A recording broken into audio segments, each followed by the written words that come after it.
Так, Еркетай балдызым осында, Нұржан осында, Айғаным осында.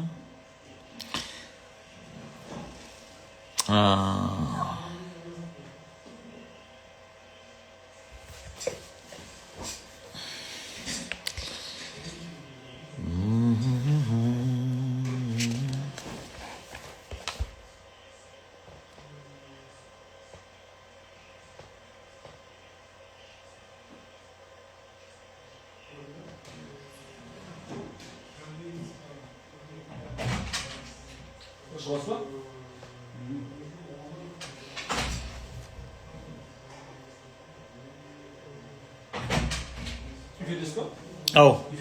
Iya.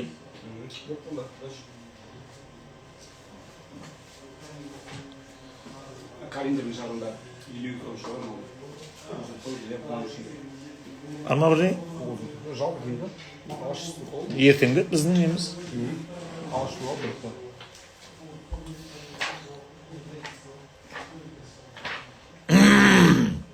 Лаура, сәлем.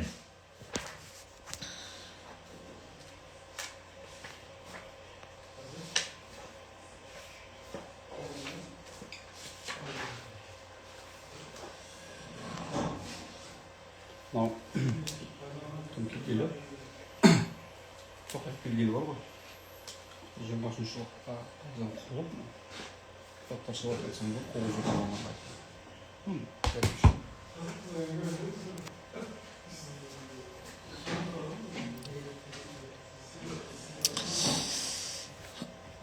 Иә, граммофон шықты Каспийге. Жаңа шықты ма?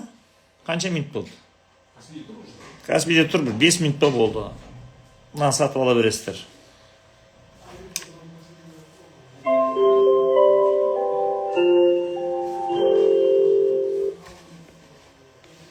Балалар санамаға. 1 дегенім білеу, 2 дегенім егеу, 3 дегенім үзгі, 4 дегенім төсек, 5 дегенім бесік, 6 дегенім асық, 7 дегенім желке, 8 дегенім серке, 9 дегенім торқа, 10 дегенім оймақ, 11 қара жұмбақ. Санамақ.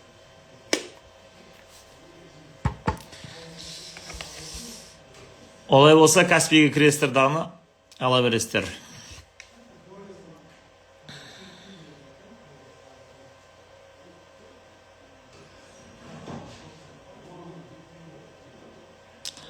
Оптым алса болады ма сатуға дейді. Мен білмеймін, сату үстінде онша араласым жоқ. Бүгін кітап оқисыз ба дейді. Оқимыз қазір. Ол үшін жиналу керек те енді адам.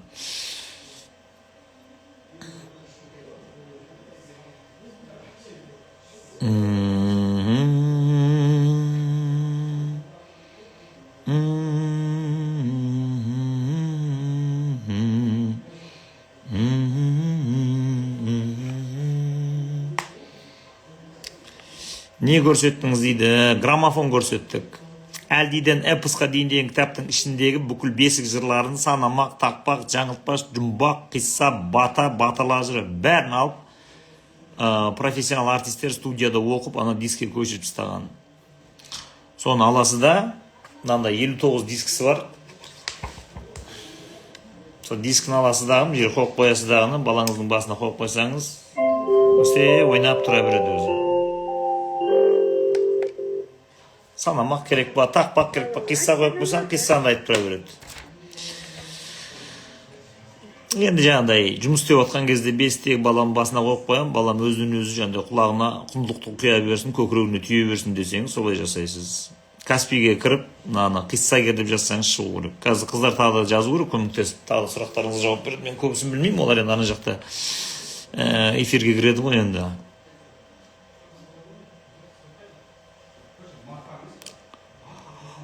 Ағнар оқиғасы туралы ойыңыз қандай дейді. Ағнар туралы оқиға қалай не істейміз дейді. Біз Ағнар оқиғасы болмасын деп 2013 жылдан бері сонымен айналысып келе жатырмыз.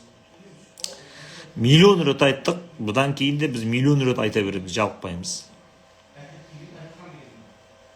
Сіз де, біз де бәріңіз өзіңіз жаппай рухани мәдени майданға шықпайынша, рухани құндылықтарды бірінші өзіңнің бойыңа үлкен қаһармандықпен, күрескерлікпен, еріншектігіңді жеңіп, сіңіріп, сол құндылықтар сенің жүріс-тұрысыңнан, сенің болмысыңнан шағылысып, мынандай шұғыла болып қоғамға шашырамайтын болса, ондай қылмыс көбейе береді.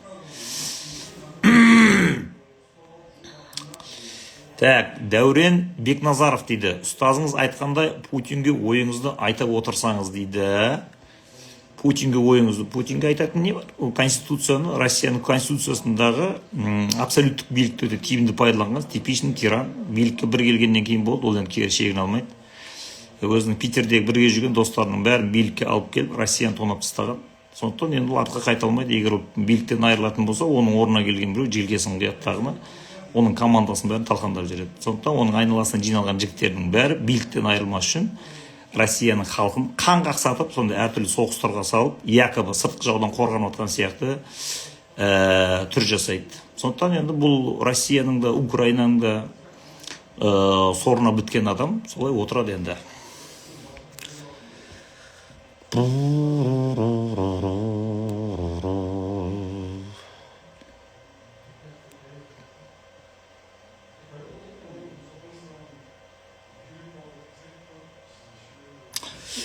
Құндылықты сіздердің кітаптарыңызсыз алып өстік десек не дейсіз дейді.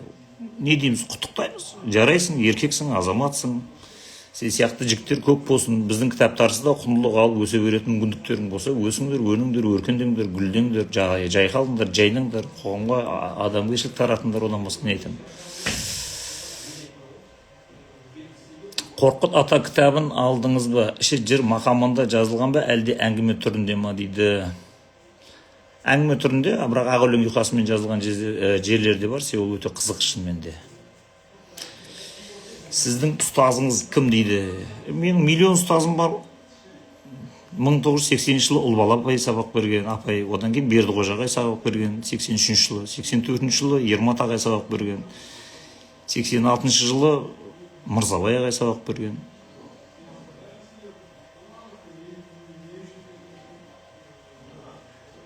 Университетке түскеннен кейін қаншама профессорлар сабақ берді. Ғылыми жетекшім Нұржамал Алдабергенова болды. Кейін Қарасуға барып медресеге оқыған кезде Исматулла Тақсыр сабақ берді. Телевидениеге барған кезде Ғалым Боқаш ұстазымыз болды. Сіздің жолдастарыңыздың ортасында орыс ұлтынан жолдастарыңыз бар ма? Ұлтқа бөлінесіз бе дейді. Менің арамда орыстар жоқ. Егер орыстар болып келіп қосылып, осы құндылықтарды бірге таратайық дейтін болса, қуана қосып алар едім. Әзірге біздің құрамымызда осы құндылықтарға ұйыған, давай осыны Қазақстанға, Өзбекстанға таратайық деп басымен кіріп, бүкіл ынты-шынтысымен осыған басын тіккен адам, ол бір ғана өзбек жігіті бар, Муроджон Муминов деген. Ал орыстардан оның келіншегін айтуға болады. Татьяна Поликовская деген. Балдардың бәрін қазақша мектепке берген, балдарының бәрі Поликовскаяның Әлдидің эпосқа деген кітаптың ішіндегі құндылықтың бәрін жаттап алған. Тақпақтың бәрі сатырлап соғып.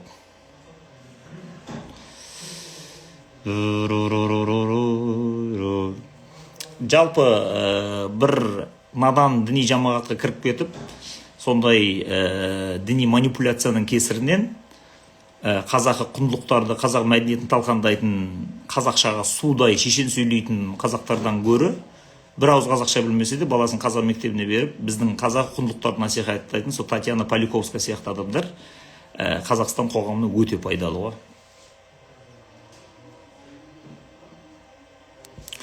Қазақтарға қатысты соғыс кезінде, яғни 40-шы жазылған Гитлердің өз үндеуін оқыдыңыз ба? Ойыңыз бұл рас па? Білмеймін, ол туралы ештеңе айта алмаймын. Гитлер зерттеуші емеспін. Басыңыздағы тақия әдемі екен, қалай алсақ болады дейді. Ала алмайсыз, бұны қолдан тігеді. Кестешілер өте қымбат, өзбек әлі тақия деп аталады. Минимум 80 мың теңге тұрады.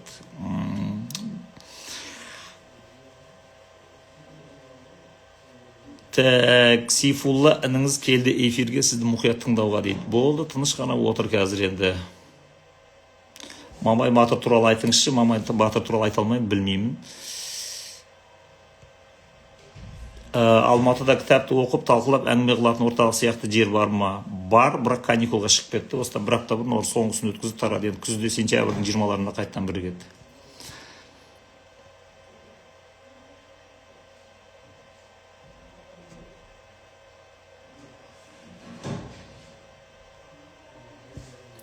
Жұмыста орыстармен күресіп шаршап кеттік дейді. Сіз жұмыста орыстармен емес, сіз жұмыста шовинистермен күресіп жүрген шығарсыз. Орыстардың өзі бөлінеді ғой. Бәрі бір текті болмайды ғой.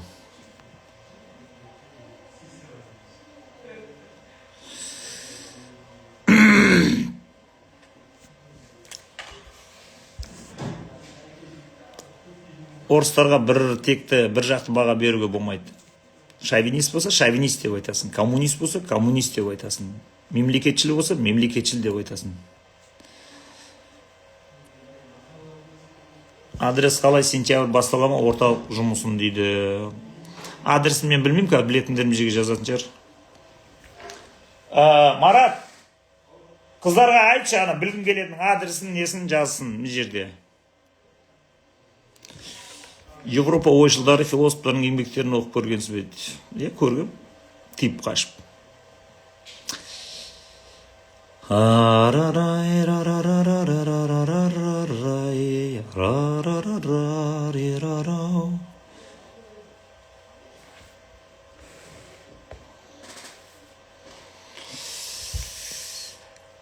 Как қызық болады.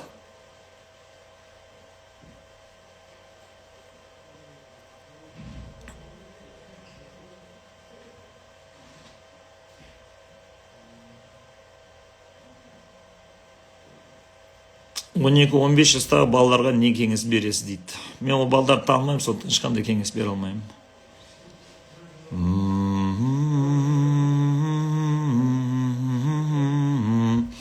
Егер мына жерде Астана қаласының қасындағы Қосшы деген елді мекенде тұратындар болса, ол кісілер үшін жақсы жаңалық бар. Себебі Қосшыда әдемі аудитория берген, қисса үйрететін, қисса үйірмесі бар.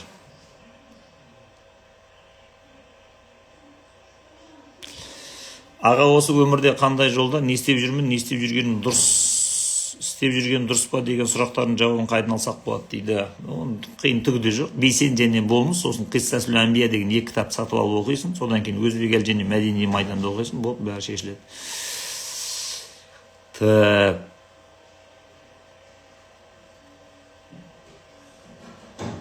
Неге орыс халқынан гөрі Еуропа халықтары қазақтың салт дәстүрлеріне құрметпен қарайды, ерекше баға береді. Әсіресе неміс халықтар тіпті қазақтың меңгеріп алғандары аз емес дейді. Оның негізгі себебі великий русский шовинизм деп аталатын рухани дерттен басылады. Себебі ол Россия оның алдында империя болған. Империя болған кезінде бүкіл әлемді жаулаймыз деп олар қатты құтырған, соларға дух берген. Кейін 17-ші жылы бұл уже болмайды деп шіріп кетті дегеннен кейін оны Ленин сынап русский шовинизмді уже Россия деген тюрьма народов не деген сұмдық деп революция жасап 17-ші жылы патшаның өзінің басын шауып тастайды тағына.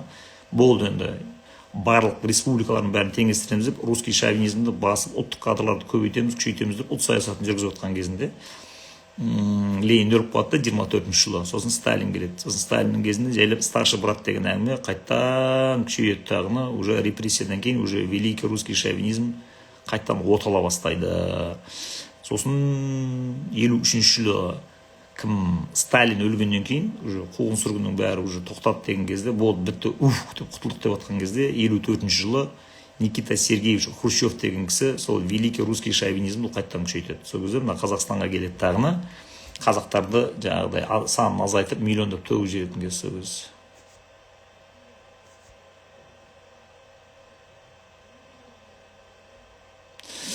Так, мына Айман Сейілбай деген аэропортта жұмыс істейтін Жетісайдың қызы жап-жақсы майдан жүргізіп жатыр екен. Сіз айтқандай жай-жай майдан жүргізіп жатырмын. Жұмыстағы жігіттерге бейсен болмысты оқуға қызықтырып оқуға бердім дейді. Бізде жалпы Қазақстанда қазір рухани мәдени майданды жақсы сәтті жүргізіп жатқандардың 99% қыз балалар.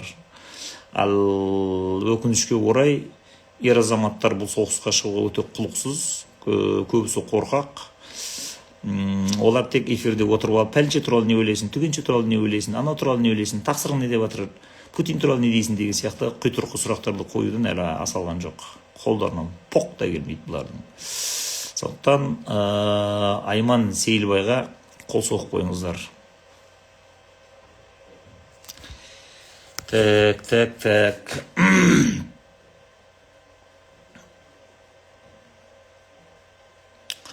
Зухра Мұхаммед ағай осы өзбек әлі бес арысты ақтаған өзбек әлі екен айтады, бірақ неге Оян қазақ фильмінде соңында бір жақты ақтағанда өзбек әлін көрсетпеді, ол кісінің бұл істе еңбегі зор қойды. Оны фильмді түсірген режиссерға жазыңыз. Мен ол фильм түсіруге қатысқан жоқ. Мен оның продюсер емесін, сценарист емесін, режиссер емесін. Жалпы жасөспірімге қандай ақыл айтасыз? Сондай сұрақ жалпылама бір сөз айтсаңыз дейді.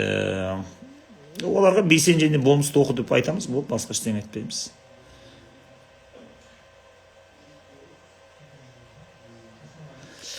Қызылжардан сәлем, шовинистерден бұрын біздің шала қазақ мәңгүрттерден қауіп төніп тұр.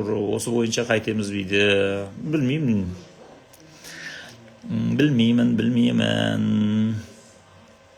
Кітаптарға насихат жүргізгелі қазір жастардың кітап оқуға деген көзқарасы қаншалықты ұлғайды деп ойлайсыз? Әлде телефонына шыға алмай келеміз бе дейді. Білмеймін, бүкіл Қазақстанды зерттеп, бүкіл Қазақстан танып тұрған менің ондай құдіретім жоқ. Социологиялық менде анкета жоқ, бірақ 17-18 жылмен салыстырғанда қазір қазақтың жастары кітапты әлде қайда көп оқиды. Оның кітап жәрмеңкесіне барғанда бірден білесің. Сосын кітап оқуды насихаттайтын, кітап оқуды үйрететін студенттердің арасында клубтар қаптап кеткен. Бұдан 5 жыл бұрын бірде-бір клуб жоқтың Қазақстанда. Так, не жаңалығыңыз бар? Енді кімді танимыз дейді Нұрсұлу. Оны айта алмаймын, күзде тағы да бір тұлға шығу керек. Оны оқысаңдар естерінен танып, кәдімгідей қазақ болып туғандарың үшін Құдайға мыңда бір шүкір етіп, азынан кешке дейін сәждеден бас алмайтын, жылай беретін Жебірейіл сияқты сәждеде жатып қаласыңдар. Жеке көрмеге шақырсам келе аласыз ба дейді. Қолым тимейді қазір. Людовик не үшін мұсылмандарды жек көрді білмеймін, оны Людовиктің өзінен сұрасың. Людовик танымаймын, араласпаймын, мен жақын жолдас болған емеспін.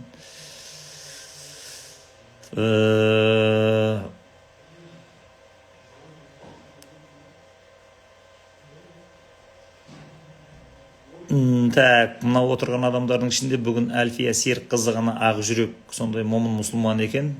Жарайсың Айман деп Айманды сол ғана құттықтады. Қалғандар ол кісінің жеткен жетістігіне онша қуана алмады. Соған қарағанда онша емес адамдар отыр ау деймін.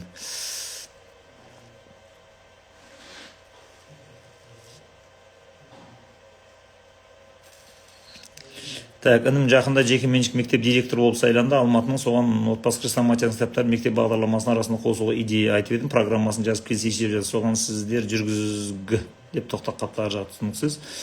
Сіздер жүргізген курсты оқысам көмектесе алама қалай ойлайсыз? Иә, оны курсты оқитын болсаңыз, вообще оның екінші дыханиеңіз ашылады тағыны, онда ол мектепті қопарып жібересіз. Ағартушылық жолға қалай келдіңіз? Осы майданды бастауға не себеп болды дейді. Ол ұзақ әңгіме, Әлфия. Оны сендер бейтіндер. Егер Алматыда болсаңдар, суббота, сенбі күні ашық есік күні деген болады. Отбасы хрестоматиясының Алматыдағы офисіне жазушы жігіттердің бәрі бір күнге жиналады. Азан сағат 9-дан кеш сағат 8-ге дейін есік ашық отырады. Сіз сол жерге Алматыда болсаңыз, келесі дағыны осы сұрақтарыңыздың бәрін қоясыздар. Сол жерде отырып, шай ішіп отырып әңгімелесеміз, суретке түсесіз, кітап сатып аласыз, автограф аласыз, сондай. Так. Асылхан Мұстафа, бұрын мүлде кітап оқымайтын, осы жақында бейсен болмысты аяқтадым, қазір қаншығылын ғылыми майданды бастап жатырмын дейді.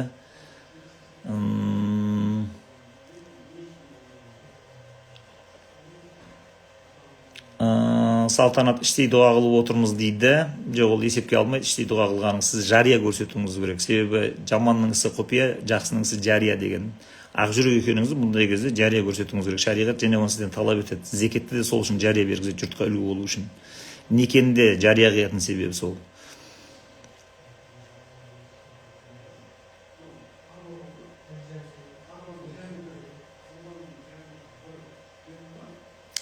Гаухар, кешіріңіз, эфирден шығып кетпін, сұрағыма жауапты ести алмадым. Ағынар жайлы жалпы қазақ жастары неге осы күйге түсті, не істеп түзеуге болады дейді. Сіз Қуыс кеуде деген кітапты оқымағансыз. Егер Қуыс кеуде деген кітапты оқып алсаңыз, сіздің сұрағыңыздың бәрі сол жерде жазылған. Так, эфирге курсқа қатысқан тәжірибелі кітапханашы Астана қаласында тұратын Гүлнұр Ахаңның қызы тіркелді. Курсты оқып алыңыз деп айтып жатыр. Так, сіздер осы профессионал курсқа қатысқан ағартушылармен ақылдассаңыздар, сіздерге көбірек пайда тиеді. Махаббаттың бәрін екінші том шығару ойда бар ма? Жоқ, ойда жоқ, оған қайтып оралатын күш жоқ. Махаббаттың бірінші томын қатырып, соның ішіндегіні істеп алса, соның өзі бірталай некені сақтап қалады. Ойбой, мен іште қуанып, іште құттықтап қосылып отыратын едім, ұят болды ғой, Айман Жарайсы дейді. Ақгүл, мен сені қожаның қызы, шариғаттағы жария құпия дегеннің бәрін біледі деп, мен сен яқты елдің бәріне мақтап жүрсем, маған ұят болды. Мен жерге қараттым бүгін сен қыз. Алматыдамыз, барсақ деп отырмыз бұйырса. Пожалуйста, онда Алматыда болсаңыздар, келіңіздер дағыны. Міне, мекен-жайымыз Шұғыла 143 К17 деп тұр. Сен бүгіні келсеңіздер, сол жерде болады. Санжараға отбасы хрестоматиясын бірігіп кітап шығара аламын ба, немесе сол баспада бірігіп шығара алмайсыздар ау. Әңгімесі өте қиын болып кетеді. Қорқыт ата кітабын Шымкентке ала келесіз, 5 маусым дейді. 5 маусым мен алып бармаймын, оны Шымкентте кітап сататын Гүлнар деген апай бар, сол алып барады.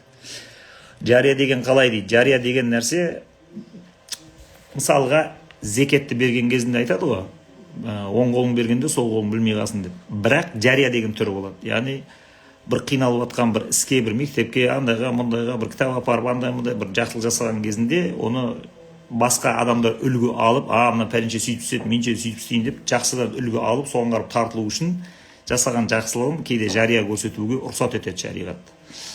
Сол сияқты сізде мына жерде біреуге тілектес екеніңізді ашық түрде сондай байғазы, сүйінші деген заттарды жария түрде бермейтін болсаңыз, сіз ол адамға жақтасып тұрғаныңызды, жақтаспай тұрғаныңызды сіз білдіре алмайсыз. Мен іштей қуанып тұрмын ғой деп, іштар адамдарды айта беруі мүмкін. Сондықтан іші тар адамдарды ақ жүрек адамдардан айырып алу үшін өзінің ақ пейілін сыртқа ақтарып, экзистенция дейді уже, сыртқа қарай сіз существование жасау үшін қазақтың сондай салт дәстүрлерін пайдаланады. Байғазы береді, сүйінші береді, жаңағыдай көрімдік деген сияқты. Соның бәрі экзистенциализмнен келіп шыққан заттар. Әйтпесе, ішіне ши айналмайтын, біреудің өскенін өңгенін көре алмайтын, күншіл іші тар адамдардың бәрі, мен іштей қуандым, мен де іштей соны тілеуін тілеп тұрдым деп өтірік соға береді. Ақ жүрек адамдардың саны көбейді, Лайкеевна деген апай жазып жатыр, Айман Жарайсын дейді. Так, келесі курс шамамен тамызда болады деп отыр, тамыз айында деп жоспарлап отыр. Осы уақытқа дейін қанша кітап оқытыңыз білмеймін. Осы сенбі күні ертең. Бүгін жұма ма не сонда?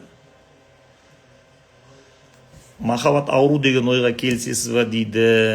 Оны енді сіз логотерапия немесе өмірге құштарлық және махаббаттың мәні деген біздің екі кітапты оқитын болсаңыз, оның ішінде махаббатқа қатысты сұрақтардың, философиялық сұрақтардың бәрін талқылап, пашаға шығарып шашып тастаған. Оны бұл жерде мыжып отырудың ешқандай жөні жоқ. Саджара Ғалияс Есенбел туралы жазасыз ба? Болашақта білмеймін, пока жоспарда жоқ, басқа адамдар бар.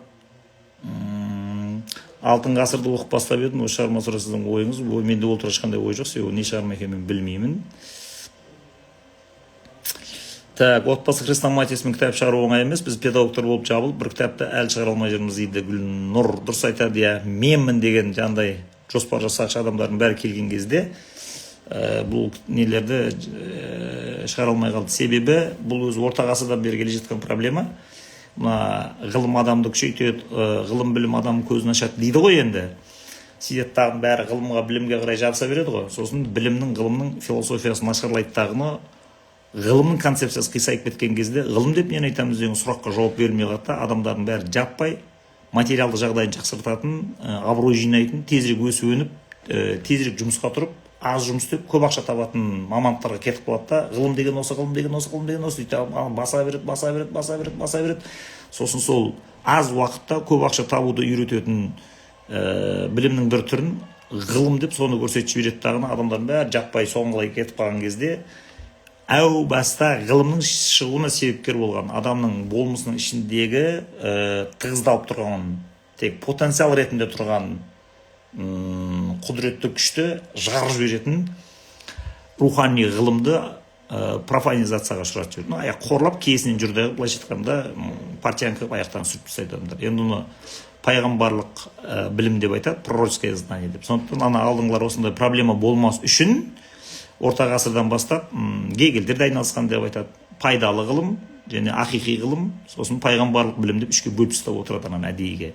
Сондықтан сіздер мектепте физика, химияны оқыған кезде ол истинное знание. Шынымен ол шын расы ғылым. Аппаратта формуланы көрсетеді. Мен саған химиядан, физикадан көзіңе шұқып тұрып, эмпирикалық әдіспен лабораторияда оны дәлелдейді. Сен одан кейін оған ешқандай күмән келтіре алмайсың ол жерде ақиқат білімнің бар екеніне.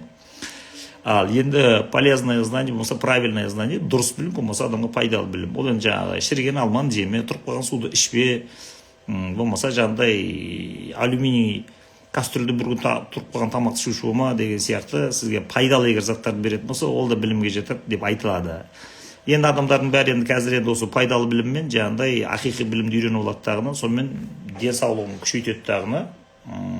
Мысалға спаға түс, Египетке бар демал, коллаген ішіп жүр, витамин үзбе деген сияқты ғой енді. Бұлар енді өтірік деп айта алмайсың. Бұлар шынымен адамға пайдалы, адамды жасартады, қуатты қылады, күшті қылады. Бірақ оның ар жағынан сосын логотерапия бір сұрақ қояды. Жақсы, сен жақсардың, коллаген іштің, свежий болдың, стресстерің басылды, жаңағы спаңа түсіп. Енді осы қайтып қалпына келген күш қуат қандай мақсатқа, қандай мұратқа жұмсалады дейді. Сол кезде барып үшінші саты көтеріледі. Пайғамбарлық, яғни адамның хикмет кеудесін ашу, адамның ішіндегі, адамның болмысының ішіндегі зат деп аталатын потенциал ретінде әлі жарылмаған тұрған қуатты жағып жіберетін білім керек болады. И онды мектепке кіргізе алмайсың уже. Не үшін? Ол уже пайғамбармен байланысты болып кетеді. Уже тылсым, мистика араласады, иррационализм кіреді. Оны қалай жасайды енді оны? Сол жерден бәрі крышка болады.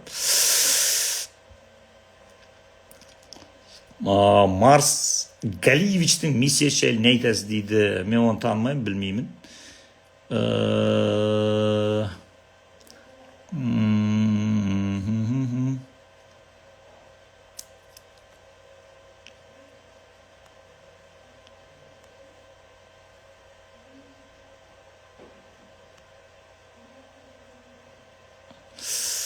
Так, мөлдір магистрмын, соны айтайын деп едім, рахмет. Мен бағана сенің көзіңе қарап білген магистр екен, уайымдамай ақ қой, ештеңе жоқ.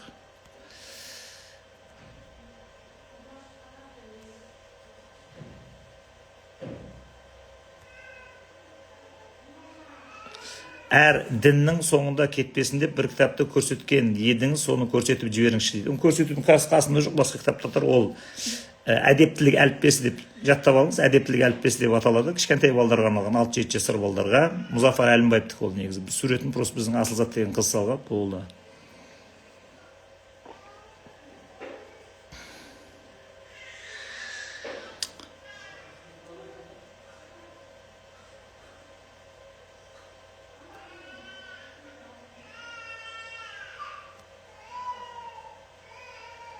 Ілияс Есенберлиннің Алтын ғасыр деген шығармасы оны мен білмейді екенмін. Оның Алтын Орда дегенін барын білемін.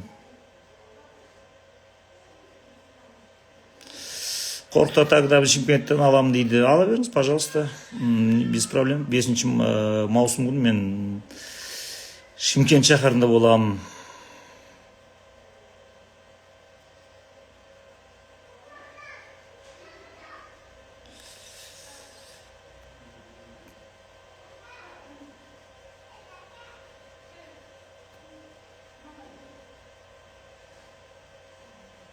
Әсел Сансызбай, депрессия, травма, анау мынау деген паразит сөздер қолданылмағалы біраз болды. Ұмыттық ол деді, мына кітаптарыңыз дейді. Я дұрыс айтады.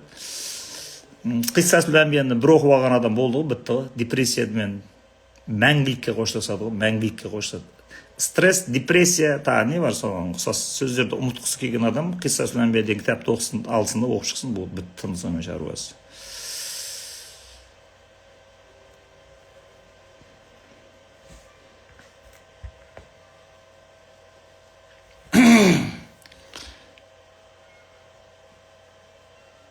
Мен ертең Гүлнар апаймен бір сөйлесіп қояйын. Қорқыт атаны Шымкентке алдырды ма, жоқ па? Егер олар алдырған болса, онда Гүлнар апайдың өзі сол Аужандағы кездесуге, кітап сатуға келу керек. Одан бөлек олар Ауран мектебі, менің білуімше, өздерінің мектебінің кітапханасына 300 мың теңгеге ма кітап алды ғой деймін.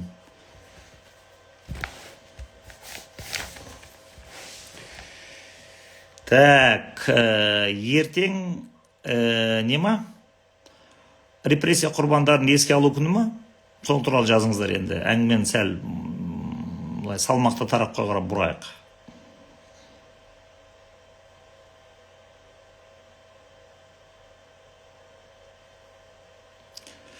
Ең алғашқы кітабым Бейсенженде болмыс полный отырып алдым кітаптарға. Осы кітаптан кейін оның алдында орыс дейді. Орысша оқитын болған болып тұрғанда да бұның алдында Гүлдана.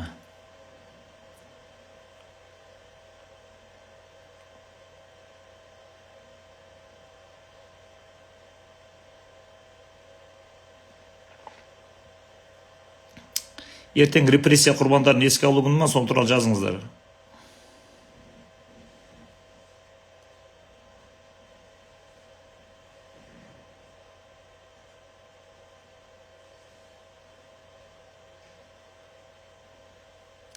Ерко 25.04. Сенің сұрағыңа Бейсенженде болмыс деген кітапта жауап беріп қойған. Бейсенженде болмысты алып оқисаш, кішкентай кітап және жеңіл тез оқылады.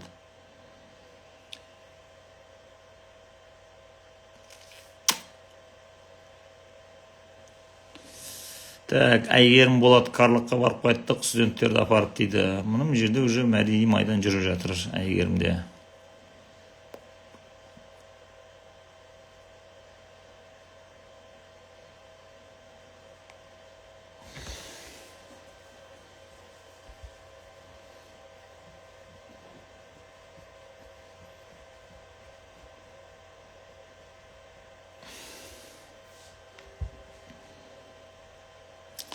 Ашық есік күні эфир бола ма дейді. Эфир не есік ашық тұрса онсыз да.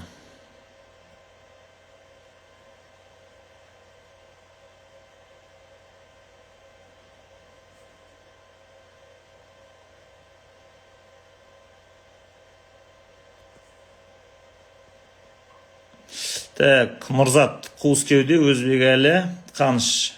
Осы менің жазған ретім бойынша шықтым дейтін кітаптары осы ретпен оқиын ба? Иә, дұрыс, тамаша реттілік. Қазақ зиялылар репрессияға ұшырағандар туралы шығармаларыңыз бар ма? Біз жазған жоқпыз, бізден басқа миллион адам жазып тастаған. Ол ешқандай не емес, бір қол жетімді да ол ақпараттар. Қалаған адам уже үйіп тастады оны, уже оқи береді қалаған жерден. Ғалымдар оны обалын не керек бұрқыратып жатыр кәдімгідей.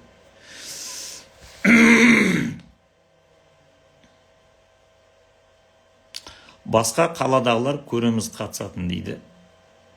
Оның ішіне келіп, ішінде жүріп тікелей қоян қолтық араласып сөйлеспегеннен кейін несі қызық оның. Соңғы кездері сол құрбан болғандарды сатқан қазақтар туралы рейстар көбейді. Репрессия жылдарында жазықсыз атылған қазақтың талай зиялылары, солардың бірінің тағдыры сізге ерекше ауыр тиді ме? Ауыр тисе кімнен? Мамыр айының соңында репрессия құрбандарын еске алу күні, соны түсіне алмадым. Ағай Шымкентке барсаң, сонда музей бар, қонаны шығарғанда қуғын сүргін жүрген қызымды алып барып көрсеңіз болады. Әлия Әшім зерттеп жүрген репрессия жасөспірімдер қай кітаптан бастаған дұрыс, кітап оқу қызығын арттыратын дейді Асия Шербаева. Оған сіздің сұрақтарыңызға мына жерден отырған мұғалімдер, педагогтар, курсқа қатысқан ағартушылар жауап береді сізге. Гүлнұр жауап береді.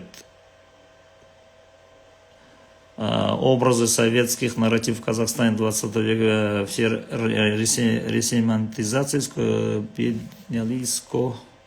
искусствоведческим методом произведений рекламы и памятников туралы. Ойбай, тілім сынып кете жаздау сен анау тақырыбынан миымыз шашылып қалады. Осы жылы жаңа кітап тұсаукесері қашан дейді, қашан жаңа кітап жазылып деді, ол сол кезде болады.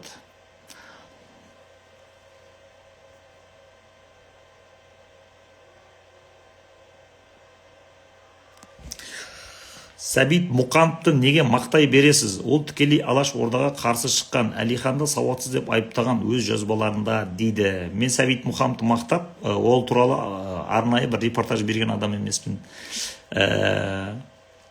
Біз Қаныш туралы жазған кезде, Өзбекәлі туралы жазған кезде, оның ішінде Сәбит Мұқанов туралы деректерді ол көз тұрамында берген. Себебі 60-шы, 50-шы, 70-шы жылдарда оқиғалардың санаулы куәгерлері сол Сәбит Мұқанов көп оқиғаларды көзбен көрген, жазып қалдырған. Және оның ұлтшылдығы деген өз алдына бір бөлек әңгіме кәдімгідей. Сондықтан ердің жолы. Егер сен мына бір адамды толық қаралаймын қазір, мына бір адамды толық ақтап алам дейтін болсаң, онда сен Қазақстандағы көзі жаңағыдай ақ пен қара цветті ғана ажырататын көп тобырдың, көп наданның біріне айналасын. Жалпы ақылды, көзі ашық, сауатты, философияға, адам тануға терең бойлаған адамдар ешқашан адамның болмысын екі ақ цветке бөлмейді. Оны Советский Союздың кезіндегі адамдарға тән болған. Мынау совет, мынау капиталист, мынау немістер, мынау Красная армия деп сөйтті екі бөліп қойды, қырғын болатын. Сондықтан Советский Союздың адамдары өте надан болып кеткен түсініктері. Сол кейін Совет одағы құлағаннан кейін де бұл психология ұрды.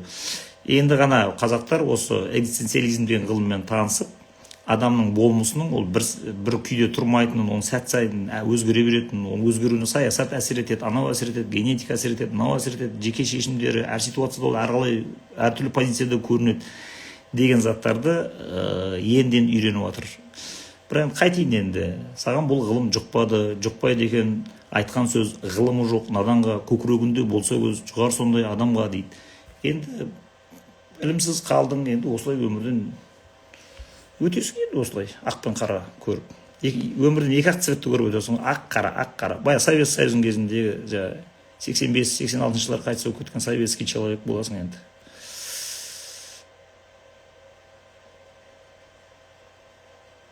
Бейсенженде болмысты оқып шықтым, бірақ та сұрақтар жауабын таппадым. Менше қайтын оқып шығу керек. Қайтын оқып шығасың онда.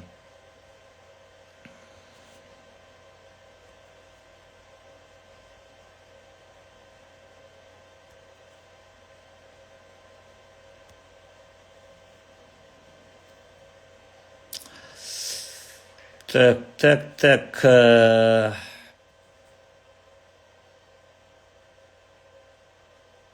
Ертеңгі күнге орай СССР түсініктерін сынау туралы диссертация тақырыбы дейді Гаухар. Гаухар, сен ақыры білдей бір диссертация тақырыбын жазған екенсің. Ана жаңағы Сәбит Мұқанов туралы жаңағыдай сұрақ қойып отырған жігітті күл талқан қылып жеш, айналайын қоя қойшы болды деп.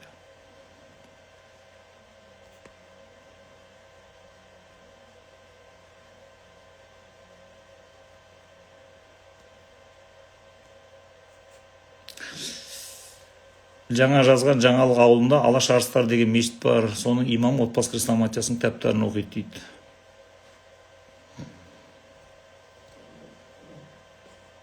Каспийден хриссагерді алдық дейді. Түлкібас осында дейді аңсаған. Болды, Түлкібас аңсаған бағандан бері сүйен күтіп отырып қой. Бастайық та енді. Болды. Мен үшін Түлкібастағы аңсаған апай ғана авторитет. Себебі ол Түлкібаста Дарын мектебінде рухани майданды қатты жүргізіп жатқан кәдімгідей майдангер ер, әйел болса да еркекке бергісіз. Сондықтан аңсағанның құрметіне бастаймыз. Сонымен оқиға былай.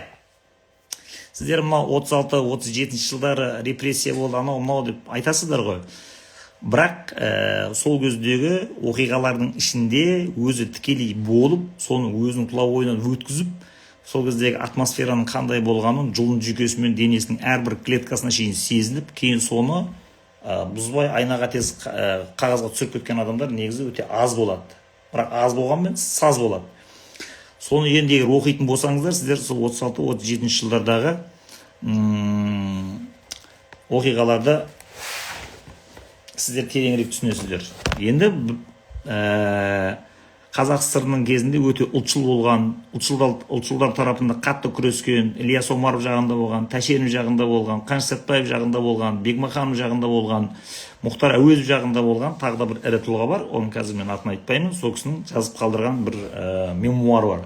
Сол енді өзінің репрессия жылы басталған кезінде қалай болғанын, оқиғаның, ол кезде қалай қудаланады, қалай қашады адамдар, не болып жатыр айналада, сол туралы мен сіздерге аз-маз хабар берейін. Кішкене сіздер 36-37 жылдарға барып қайтыңыздар енді. Оқушы жұртшылықтың арасынан да халық жауы деген желеумен НКВД әкетіп жатқандар көбейе бастады. Бұл оқиға Алматы қаласында 1937 жыл болып жатыр деп ойлаймын, или 36 жылын жазып жатыр мынау. Бұл жазып жатқан адам болашақ білім министрі Қазақстанның. бұл ол кезде студент 2-ші курс па 3-ші курс па оқиды, Каспийде, Алматыда филологияда оқып жатыр. Ол жылдары халық басына туған індетті қағазға жазып бітіре алмайсың. Сезіктенушілік, сенбеушілік етек алып кетті дейді. Бұл енді бір басталса өз тоқтамайтын бәле. Мына мемлекет деген біреуді қуғындауға, біреуді жаңағыдай бәле жабуға, егер саған карт бланш беріп, давай, короче, өзіміз төбеден крышовать етіп тұрамыз дейтін болса, онда қоғамның ішінде жүрген іші тар, біреудің өскенін, өнгенін, бағын көре алмайтын, ішіне ши айналмайтын оңбаған іші тар типтердің бәрі өскен өнген адамдар талқандауға кәдімгідей кірісіп кетеді. Бұл қазір де солай болады. Қазір де біз жібермей тұрған нәрсе, просто енді конституция бәрі басқаша жұмыс істеп тұр. Тіпті әуелі қасындағы сенімді деген досыңнан қорқу пайда болады. Уже Қазақстанға келді. Аузыңды бағып сөйлейтін жағдай. Институтта күн сайын партиядан, комсомолдан шығару машықты іске айналды. Болды, уже маховик іске қосылды, уже машина кетті, енді комбайн турайды Алматыдағы қазақтардың бәрін. Лекция ертерек бітіп, бәріміз дәлізге шықтық. Түскі тамақ ішетін мезгілде болып қалған. Жұрт дәліздегі қабырғаға ілінген хабарларды оқуға беттеді. Мен де бардым. Бүгін кешкі сағат 6-да тіл және әдебиет факультетінің комсомол жиналысы болады. Хабарлама күн тәртібінде жазылмаған. Комсомол мүшелері міндетті түрде келуі делінген дейді. Бұл уже шаруаң тынды деген сөз. Комсомол мүшелері міндетті түрде келуі тиіс деген сөз, ішінен бір екеуін қазір атам деген сөз. Так, сіздер бұны былай түсіне беріңіздер.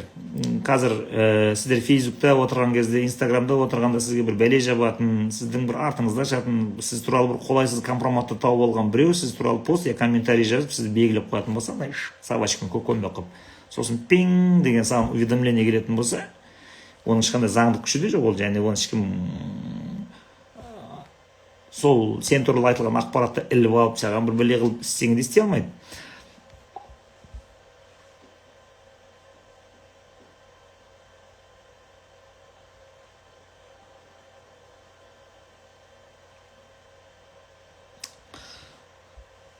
Бірақ соның өзінде сенің егер атың аталып тұрған бір комментарий қазір Фейсбукқа бір жерге тіркеліп саған келетін болса, артың дірррр ете қала ма?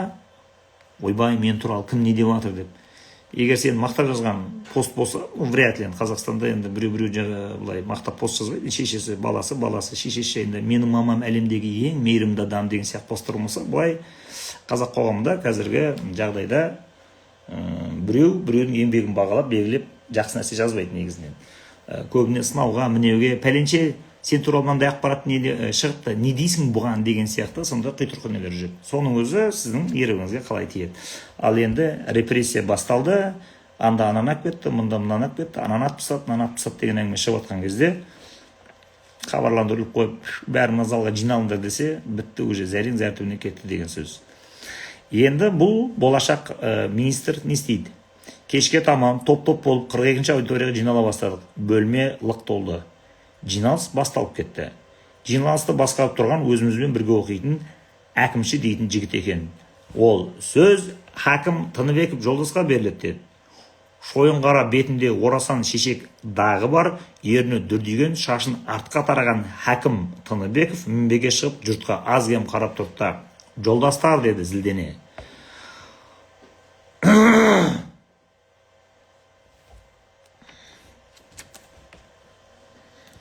Біздің арамызда арамзалар әлі бар деді. Енді тіпті жаулар да бар. Бізбен қаны бір болғанмен пиғылы ниет жат адамдар жүр. Оларды біз арамыздан аластауымыз керек деді. Бұл деген сөз уже тезірек сен ана жерде отырған адамдардың ішінен біреуін халық жауығып шығарып, тез тауып, соны ұстап беріп, соттап, атып тастап, міне мен қарап отырған жоқпын. Комсомолдар үйінің ішінен мойны қылтиып өсіп келе жатқан бір халық жауын ұстап алдым да тез қауіпті элементтен қоғам тазарттым. Сөйтіп социалистік идеяға мен үлесімді қостым дейтін бірнеңе ақпар бермейтін болсаң, онда мана сөйлеп тұрған адамның өзін атып тастайды ертең.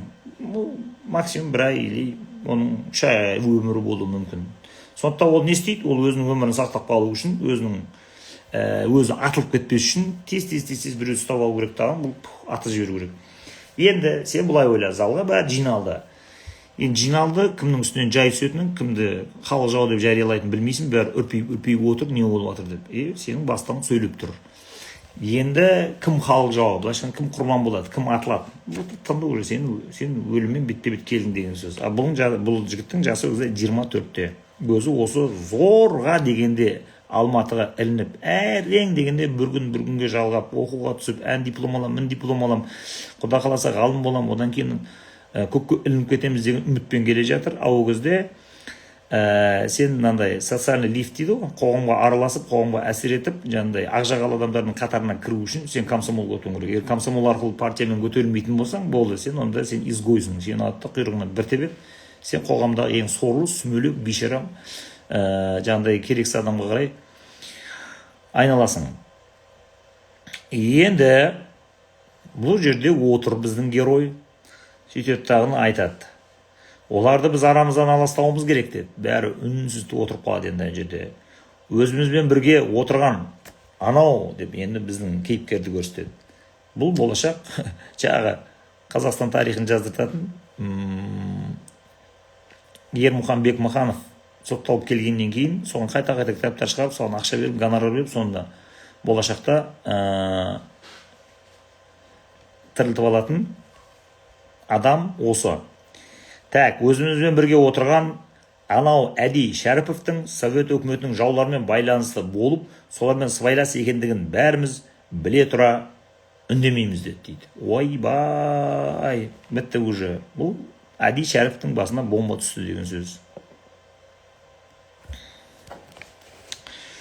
Оның осыдан 1-2 жыл бұрын жазушылар одағында әшкерленген халық жауы Ілияс Жансүгіровке көмекші болып қызмет істеген бәріңді білесіңдер. Оның үйіне де талай рет болғанын көрген жігіттер бар. Жаудың оң қолы болды. Соған қызмет істеді. Жазушылар ұйымының жайлы жұмсақ жеріне орналастырғанда қас жауы Ілияс Жансүгіров, Әди Шәріпов халықтың қас жауымен тығыз байланысты болды. Ол ма? Әдидің әкесінің 2 інісі Садық Фазыл Қайранбаевтарда жуықта Совет өкіметіне қастық істегені үшін әшкереленгенін мен кеше ғана естідім. Қысқасын айтқанда, Әди Шәріпов халық жауымен ауыз жаласқан. Солармен тығыз байланысты. Оны комсомолдан аластау керек деді. Алла. О, сұмдығай. Бұл не пәле дейді. Бұл уже саған смертный приговор шықты деген сөз. Бұл репрессияда тройка жұмыс дейді. Сен тергемейді, саған компромат жинамайды, саған кім арыз жазды, оны да айтпайды. Ол кезде сот максимум 10 минутқа созылады, 10 минутта сені атып тастау керек. Бұрынғыдай жылдап сен тергеу изоляторында жаңағыдай куәгерлеріңді, болмаса айғақтарыңды, алибилеріңді жинап отыра алмайсың. Екінші сөзді жиналыс басқарып отырған әкімші Ахметов алып былай деді. Әди Шәріповтің әкесі қажы болған. Ол жөнінде естеріңде болса, Еңбекші Қазақ газетінде 1934 жылы қазан айында газет тілшісі Ысмағұл Бағадайұлының қасқыр терісін жамылған бөлтірік атты мақала шыққан. Сондықтан қазіргі кезде әшкеленіп жатқан халық жаулармен байланысты екендігі анық мәселе. Ілияс Жансүгіровпен сыбайлас болып бірге қызмет істегенін осы отырған бәрі біледі. Әкесінің 2 інісі бірдей халық жауы болып әшкерленді. Қазіргі жапон шпиондары екендігі анықталған көрінеді. Сондықтан Әди Шәріпов комсомол қатарында жүруге лайықты адам емес. Мен де хакім Тыныбектің ұсынысын қолдаймын дейді. Бұл енді күні кеше бәрі бірге жүрген, бірге араласып, ол Ілияс Жансүгіровті айтып жатыр ғой, сол Ілияс Жансүгіровті бұлар оған дейін талай рет көке аға деп қалай қонаққа шақырған, әңгімесін тыңдаған, соның жаңағыдай бәрі соның қасында үймелеп жүрген балдар ғой енді. Енді репрессия басталды. Не істейді енді? Біреу ұстап беру керек. Ұстап беріп үлгерсең үлгердің, үлгермесең, онда сен ұсталып, сен атыласың онда. Сондықтан не істейді? Тірі қалу үшін ықпал адамдар тез атылуға ыңғайлы адамдарды атып тастау керек. Ол екеуінің ұсынысын қолдап, тағы да бірнеше студент сөйледі. Ең соңында маған сөз берді. Бұл уже болған оқиға, осы оқиғаның ішінен шыққан Әди Шәріповтің өзі сол соғыстан аласапыраннан аман шыққаннан кейін бәрін есіне алып, еңіреп, жылап отырып, осыны кейінгі ұрпақ білсін деп жазып қалдырып жатыр енді. Оны Шанжарған Пақыр Инстаграм пайдаланып сіздерге жеткізіп жатыр. Кітап сіздер таппайсыздар. мен сөзімді ешбір халық жауымен идеялық байланысын жоқ деуден бастадым дейді. Сонымен қалшылдап дірілдеп сөйлейді енді, не істейді басқа. Ілияс Жансүгіровпен бірге қызмет істегенім рас. Бірақ еш уақытта совет өкіметіне қарсы сөз сөйлеген жоқ. Ілияспен ондай сөзіміз болған емес. Әкемнің інілері Фазыл мен Садық біреу осы Алматыда байланыс техникумда, екіншісі Күншығыс Қазақстан облысының Самар ауданында ауылдық мектепте қызмет істейтін. Олар халық жауы болды дегенде жаңа ғана осы жерде өзім бірінші рет естіп тұрмын. Олармен менің ешқандай байланысым болған жоқ. Ал әкем мен туған соң 9 айдан кейін қайтыс болған. Шешем 16 жасқа шыққанда қайтыс болды. Мен болсам өз өтімен оқу іздеп кеттім. Бірде-бір жан менің оқуыма көмектескен жоқ. Жазушылар одағына қызметке орналасқанымда күн көрудің қамы болатын. Соңғы кезде Қазақ педагогикалық институтының жанында ашылған кешкі жұмысшылар факультетінде сабақ беріп жүрмін. Әшкерленген жау деген адамдармен мен ешқандай байланысым болмағанын бірге оқып жүрген бәрін білесіңдер. Күндіз лекция тыңдаймыз, одан соң жатақханада болам, көркем әдебиет пен саяси кітаптарды оқимын. Тіпті әуелі кітапханаға барғанда да өздерімен бірге барам. Жетісіне 2 рет қана осы жерде екінші бөлмеде жұмысшы жастарға сабақ берем. Оны өздерің көріп біліп жүрсіңдер. Ал дей бергенімде әкімші тұрып, тоқтат бол, көп сөйлеме, деп арғылай сөйлеп берді. Әди Шәріптің халық жауларымен байланысты болғаны толық анықталды. Мұндай адам комсомол мүшелігінен аласталсын дегендер қол көтеріңдер деді. Енді болды. Ол жерде сен Әди Шәріптің миллион жерден жақсы адам екенін білсең де, оның жан досы болсаң да, сен Әди Шәріптің жағына шыға алмайсың бұл жиналыста. Егер сен ол жақсы адам деп қол көтеретін болсаң, онда ертеңнен сен атыласың. Просто біз мамыражай бүйтіп бірден ат тастамайтын заманға жетіп алғаннан кейін үйімізде отыруға бәріміз батыр бола береміз. Сәбит Мұқан, дәл сол жерде өздерінше мақтанып отқан балдар бар емес па? Анау сатқан, анау биткен. Тура сол балдардың мына жиналысқа келіп отырғызайын ба қазір? Бірінші солар, бұлар халық жауы, бұларды құрту керек деп сөйлейтін адамдар осы болмаса, мен құлағым кесіп берейін саған. Сондай сатқандарды бірден білесін да. Ана біреудің ситуациясына түсе алмайды. Бейті, осы батыр бабай, ой, пішту. Ана бір өзбек қызы айтпақшы, Путинге қарап алу керек те, Путинге қарап алу керек. Әди Шәріпов туралы кітап па ағай дейді. Әди Шәріпов туралы кітап емес, Әди Шәріптің өзі жазып отқан мемуары, сол айтып жатыр. Мен өмірімде осында оқиға болған, мен репрессияның кезінде 24 жаста едім, мен алдында бір күн жиналыста банк өткізді. Енді бұл атайын деп жатыр бұны. Түсініп отырсың ба? Жалпы сіздерге сабақ болсын. Әмәнда анда мында барған кездеріңізде біреулер батырсынып сөйлейді ғой, жаңағы пәленшені сатқан, түгеншені ұстап берген деп бүйтіп. Тура сондай типтер өздері сатқын болады. Сендер сатқындарды, қорқақтарды танымайды екенсіңдер. Мен сендерге үйретейін соң қалай тайып болады. Так, жұрт жапа тармағай қол көтерді дейді. Болды, бәріне де батырға да жан керек. Бірге оқитын жолдастарымның көпшілігі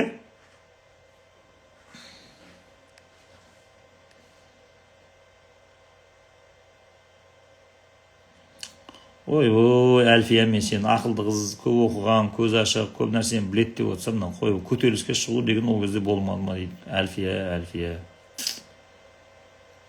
Сен соның алдында ғана 32-ші жылы ашаршылықта 3 миллион адамды өлтіріп тастаған, қырып тастаған, қақын көтеріліп.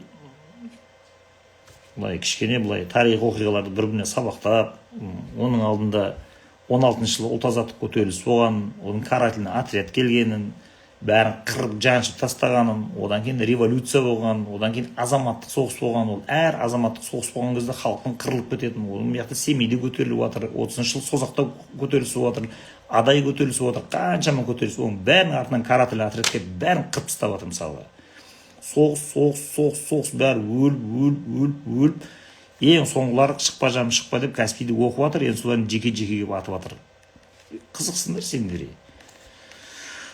Күніге эфирге шығатын кезде бүгін ұрыспай ақ қояйыншы, бүгін бір салмақты, мейірімді, жасы 50-ден асқан, бір сондай добрый, қайырымды адам болып шығам деп ойлаймын. Астына алады тағына. Осындай сұрақтар қояды. Давлениең негізі менікі рабочий 120 ғой. 180 көреді ғой. Ана жерде давлениенің түсіретін дәрі алып қойғым. Қазір соны тілімнің астына тастаймын эфирден кейін. Әйтпесе сендер мені өлтіріп тынасыңдар.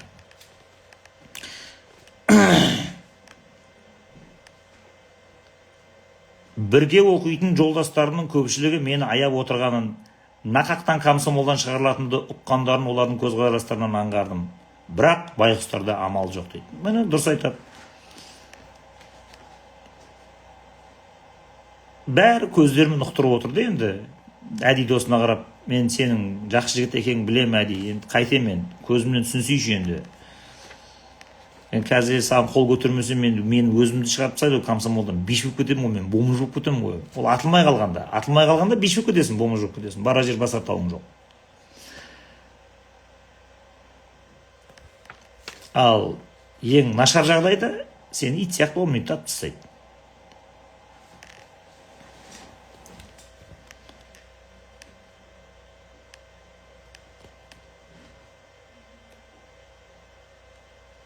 Егер қолдарын көтермей шығаруға қарсы болса, халық жауымен сыбайласын деп өздерін бас салғысы келіп отырған сілімтік белсенділерден жасқанатындары беп белгілі. Дұрыс айтады, Жиналыс жабылды. Мен орнымнан әрең тұрып, есік жаққа қарай жылжи бергенімде әкімші: тоқта, комсомол билетіңді әкел бер деп ақырып, қалың қабағын түйіп, шалбар болып жиылған жалпақ бетіндегі ала көзін маған оқшағадап қолын созды. Менің өне бойым мұздап кетті. Қалтамнан комсомол билетімді алып, Лениннің суреті салынған мұқабасынан бір рет сүйдім де, әкімшінің қолына ұстата бергенде көзім қарауытып, бет алдымды тұман басқандай күй кештім дейді. Бұл бітті, бұл тындың деген сөз. Сіздер қазір мынау мамыражай заманда, былайша айтқанда қазір билікте отырған адамдарды тікелей шабуылдамайтын болсаң, жаңағындай сені атып қуалап түрмеге соттап, ондай болма. Енді мына жердегімен салыстырғанда Назарбаевтың кезіндегі беспределдің өзі әлі цветочек. Ал енді ол кезде комсомол билетіңді алды деген сөз, сен бомжсың, без определенного места жительства, болды кеттің деген сөз. Бүкіл льготадан айырады сені. Тым да шаруасы бұның. Қарасайшы, комсомол билетін соңғы рет сүйіп тұрған. Сәлден соң қарасам, аудиторияда жалғыз тұр екем. Көзімнен аққан жас бұрқ өтті. Бір кезде, бір мезгілде бойымды жинап, далаға шығып паркке қарай аяңдадым. Репрессия жылдарындағы репрессияға ұшырап жатқан адамның бірінші қаралы хабарды естіген кезде қандай психологиялық көңіл-күй болатынын сіздер кішкене тереңірек түсініңіздер. Так, өмірдің мәні деген кітабыңызда Тоғжан деген ауруын жеңді ма? Жоқ, ол кісі қайтыс болды. Так,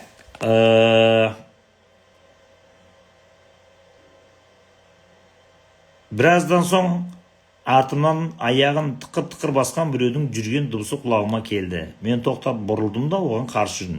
Не екен білмеймін, ізіме түскен. Сонымен кездесіп, не бар, не жоқ болғым келді. Ол да маған қарай тезірек жүрген тәрізден. Ол біздің институттың тарих факультетінде оқитын Молдаш Сәрсенбин деген жолдасым екен. Мені иығымнан құшақтай тоқтатып, сендерде болған оқиғаның бәрін жиналысқа қатысқан бір жігіттен толық естідім. Жас өмірімізде талай-талай қыспақты басымыздан өткізетін болдық қой. Бұл ел басына келген індет емес пе? Басқа түскен істі мойымай көтеруіміз керек. Ондай болмасақ, жігіт болуының не керегі бар деп мені қайрап сөйледі дейді. Оның сөздері маған еш жиғыз дейді. Бір батыр табылған ғана жерден.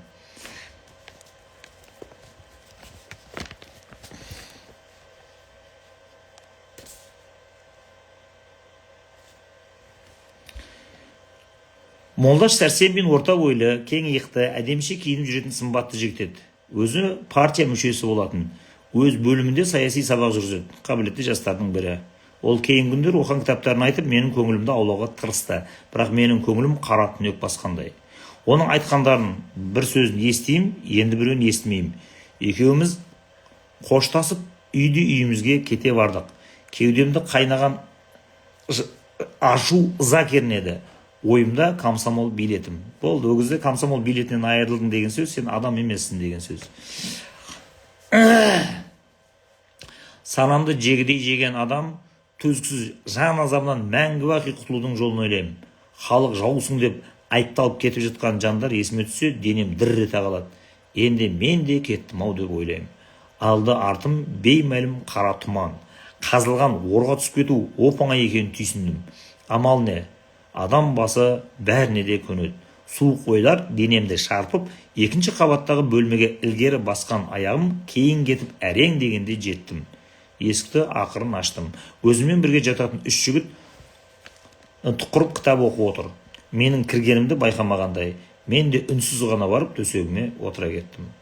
Жататын мезгіл болды. Қасымдағы үшеуі шешініп жата бастады. Менің ойым шат шәлекей, ақырын шешініп жатып қалдым. Бірақ ұйқым келетін емес. Түннің бір жеріне дейін жаттым, іштей тынып, көзім ілінбеді. Төсектен тұрып, сыбдырсыз киініп, қолыма бір кітап алып, қызыл бұрышқа бармақ болып дәлізге шықтым. Қызыл бұрыш ашық екен. Шамын жағып, есікті жаптым да, ортада тұрған ұзын столдың басына отырып, кітабымды аштым. Қараңғы қолыма түскен өзім оқып отырған Лев Толстойдың Анна Каренина роман екен. Ашып оқи бастадым. Бірақ не оқып отырғанымды түсіне алсамшы. Жүрегімді бір уыстан сығып қалғандай болады. Бағанағы молдаштың жұбату сөздеріне жабырқаған көңілімді тоқтатмақ келеді. Амал не? Ішім өртеніп бара жатыр. Общем, бұны 2-3 күнде ма ұстап ату керек қой.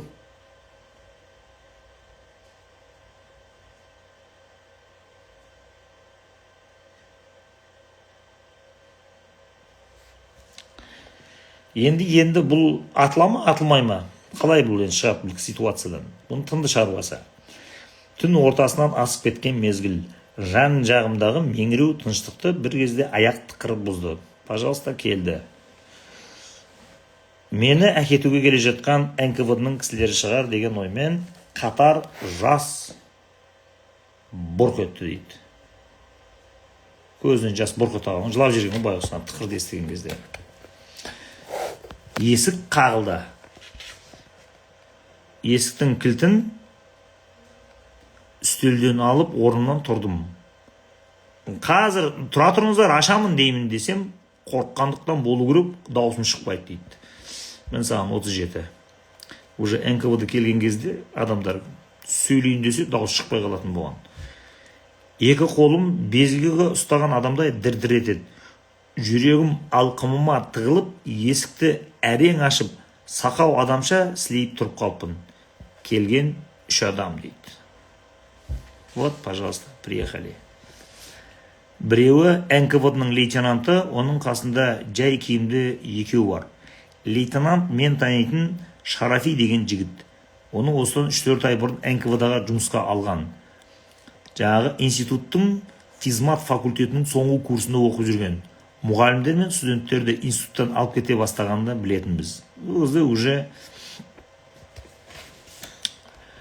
бұған дейін айтып тұр уже Ілияшан Сүгіріптерді, Беймет Майлиндерді өзі бұтырлатып атып атыр уже. Бұлар соң күні естиді, пәленшені атып тастады, түгеншені атып тастады. И уже, пожалуйста, есікті ашып отырсың.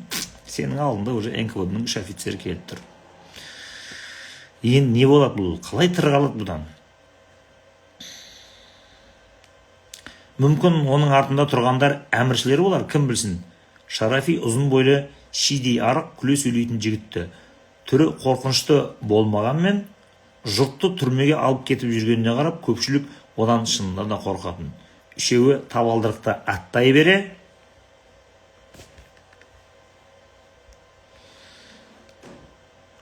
Балжанов дейтін студент қай бөлмеде тұрады, деді Шарафи. Осы жерден 3-ші есік дегенде әрең айттым дейді. Жүр көрсет, деді. Шарафидің дауысы қатты шықты. Байқаймын, ол біз білген студент Шарафиге ұқсамайды. Оның жүр көрсет деген бір ауыз сөзі менің денеме мұз басқандай болды. Мен олардың алдына түстім. Әди Шәріпов деген сен ба десе, болды, бітті ғой, жүрегі тоқтап қалайын деп тұр ғой мынаның. Құдай сақтағанда Балжановты сұрайды бұл. Ойбай, өзімді алып кетіп, өзімді атайын деп отырған сияқты болып кетті ғой. Мен олардың алдына түстім. Әуелі Балжановты тұтқындап, содан кейін мен алып кететін шығар деп ойладым. Балжанов тұрған бөлмеге келіп, осы бөлмеде жатады о бала деп, кейін кетпек болып шегіне бергенде Шарафи, сен кетпейсің. Мына бөлмеге қазір бізбен бірге кіресің деді. Жүрегім аузыма тығылып бөлмеге әрең кірдім. Шарафи қолындағы папкасынан бір жапырақ қағаз алып, қанталаған көзін бөлмедегі 4 жігітке кезек-кезек қадап, Балжанов қайсың деді дейді.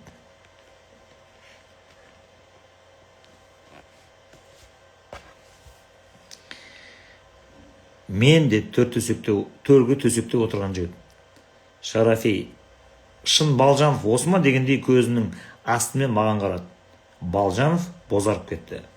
Шарафи қолында қағазды Балжановқа ұсынды. Ол қолы дірілдеп, ал оқыды да жылап жіберді. Тұр, кейін бізбен бірге жүресің деді Шарафи зекіріп. Келгендердің біреуі, жазған конспектілеріңді, кітаптарын көрсет деді. Міне мына тумбочканың ішінде деді Балжанов. Болды, Балжанов тынды. Ол енді тірі шықпайды. Тумбочканың ішіндегі қағаз біткеннің бәрін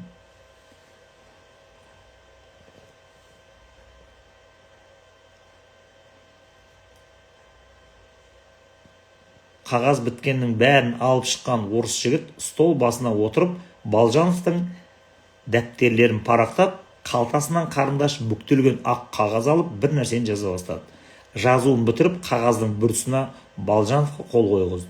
Мен есік жақта есім шығып тұрғам. Орыс, әй Шәріпов, сен мына жерге қол қой деп қағаздың бетіндегі тасқа басылған понятой деген сөзді сұқ саусағымен көрсетті. Ондай сөзді естімеген басып, енді мен де кеттім ау деген жаман ой шекемді зырқ еткізді. Бәріміз дәлізге шықтық. Шарафи бастаған топтың ішінде мен де келе жатырмын. Өз бөлмемнің алдына жеткенде тоқтап едім. Шарафи, жүр деді. Шарафи тобының соңына ілесіп кете бердім. Бұлар мені де түрмеге әкетіп бара жатыр деген қорқынышты ой тынысымды тарылта бастады. Сөйтіп қиналып қалжырап, сыртқы есікке жете бергенде Шарафи артына бұрылып, әди, сен енді бөлмеңе бара бер. Бірақ біздің келіп кеткенімізді бірде-бір жанға білдірмейтін болды. Ауылдан бір жолдастарым келіп, соларды шығарып салдым дерсің. Қош сау бол деді, кете барды. Мен кейін бұрылып, өз бөлмеме жетуге асықтым. Кілттеулі есікті ашқан жігіт, сені НКВД алып кеткен қайда? Дегенде көзімнен ыстық жас бұрқ ете қалды. Ауыз ашар дәрмен жоқ, төсегіме барып құладым. Шала жансардай боп таңды атырдым. Әртүрлі ой көз алдына келіп, жел айдап көшкен тұмандай өтіп жатты. Ауылда жүрген бала кезім есіме түсе берді.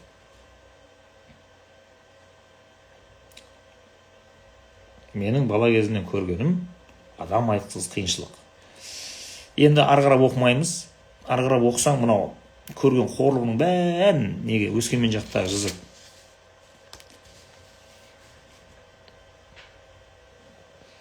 Мынаны еңіреп тұрып жылайсың қазір.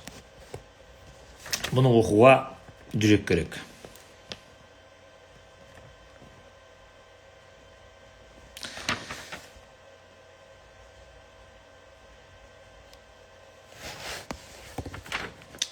Біраз жерін тастаймыз. Байғұс шешем-ай, менің басыма түскен мына қайғыны көрмей қайтыс болғаның жөн болған екен ау. Қаншама сабырлы болғанмен қан жұтып таусылар едің деп ойлап жатырмын. Таң бозарып атып келеді. Мен келешегімді ойлаймын. Енді қандай амал қалды? Бұл жерде қаннен қаперсіз жүре берсем, кешегі жігіттей бір күні келіп алып кетеді ғой мені. Елге кетіп қалсам ба екен? Онда мен кім тосып отыр? Осындай ұшы-қиыры жоқ алдаулы ой миымды айналдырды. Филология факультетінің деканы, ендігі сыйлы ұстазым Митрофан, Сильченкоға айтсам, ол кісі қандай ақыл берер еді. Тәуекел, сөйлесейін дедім да шықтым дейді. Айтыңызшы, не кітап дейді. Қазір айтылмайды бұл. Декан отыратын бөлмеге кіре бергенде алдынан күлімсіреп Семенович қарсы ұшырасты. Мен қуанып қалдым. Жағдайымды айта бастап ем, бәрін естідім, білемін. Демалысқа шыққаның дұрыс болар. Тезірек директордың атына ар жаз. Қазір Полянский ғана бар. Ол директордың орынбасары екенін білесің ғой деді. Иә, білем. Олай болса тезірек арызыңыз жазда жоғал. Қазір ол өзінде отыр деді. Уже мынау Митрофан Семенович, ол біліп тұр енді саясатта, что махаббиге айналды. Енді оны сен миллион жерден ақ жүрек болсаң да енді тоқтата алмайсың. Бұл пәрмен уже Москвадан қосылды. Уже бәрі лимит сұрап жатыр. Первый секретарлар, яғни тағы да маған 1000 адамға, 2000 адам атуға лимит беріңіз, мен бұдан да көп халық жауын табам деп. Оның бәрін 1000, 2000 сен халық жауын қақын табасың. Осындай адамдардың бәрін ұстап ата бермейтін болсаң. Сондықтан бұл енді мына баланы құрту керек. Семенович.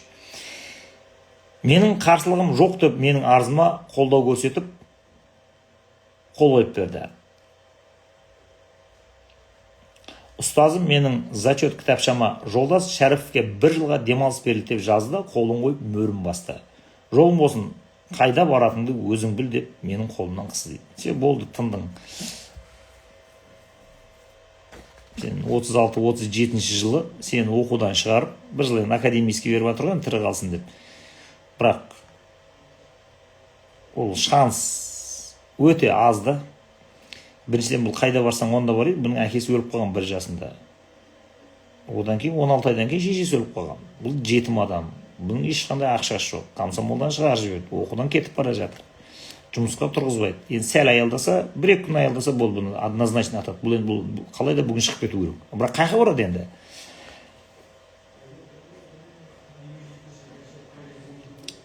Мен рахметімді айтып,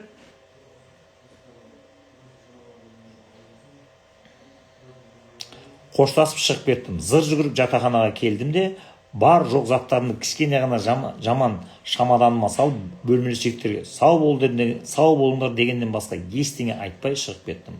Ол кезде 1-ші Алматы станциясына автобус тұр ғой, басқа мәшине атаулы да сирек жүретін. Қапал тас жолмен жаяу келе жатсам, бір арбакеш жолға кеткені. Бір жолаушысы бар, вокзалға бара жатқанын айтты. Ол кезде көрдім, көлік жоқ, ешек арбамен, ат арбамен адам тасиды. Соны тұраптаған ақшасын төлейсің, сені жаңағы ешек арбамен вокзалға апарып тастайды. Такси, индрайвер шығады, былайша айтқанда. Сонымен мен 2-ші жолаушы болып арбаға міндім. Аты жүрдек жануар екен, бізді вокзалға тезірек алып келді. Атқосшыға мен де 1 сом ақы төлеп, шамаданымды көтеріп, жолаушыларға анықтама беретін терезеге жеттім. Терезе көзінің арғы жағында инеліктей қатқан сары келіншек отыр. Мені менсініп қарайтын түрі жоқ. Орысшалап жөн сұрасам, маған алара қарайды да үнсіз отыра берді. Осы пәле мені түсінбеген болар деп, Тәшкенге қарай пойыз қашан жүреді деп қазақшылап сұрадым. Кешкі сағат 8-де келеді, 1 сағат бұрын билет сатылады деп сыздана әрең жауап берді дейді. Мұндай типтер сол кезде бар екен да, ол жыды вокзалда. Біз ойлаймыз қазірге отырып жатыр деп сөйтсек. Бұл бәлелер сол әуелден отырып алған екен, сол шишаның ішіне. Кеш бата залда отырған жолаушылар кассаға қарай тура жүгіргені. Мен де соларға еріп, жаман шамаданымды жерге қоймай қолыма ұстап кезекке тұрдым. Көп ұзамай касса ашылды. Билет сатыла бастады. Әйтеуір қақтығыса, соқтығыса билет сатып алдым. Сөйтіп, Ташкент пойызымен жүріп кеттім. Ташкент қаласына танитын бір адам жоқ. Қайда тоқтайым, кімге барам? Тіпті әуелі қай мекеге барып жұмыс сұрайым. Бір қараңғы тұманға кіріп келе жатқандаймын. Вагонға кіріп орныма жата кеттім. Тұла бойым қалтырап, енді қозғала алмайтындаймын. Өз денем, өз дегеніме көнбестей. Жүрегім дүрс етіп соғып тұр дейді. Мынау уже паникаға түседі ғой. Вагонға кім кірсе де, вокзалға кім кірсе де, мен ұстап алуға келді. Қазір 60 деп, бұл аяқ қол қалтырап, дірілдеп өлейін деп отыр.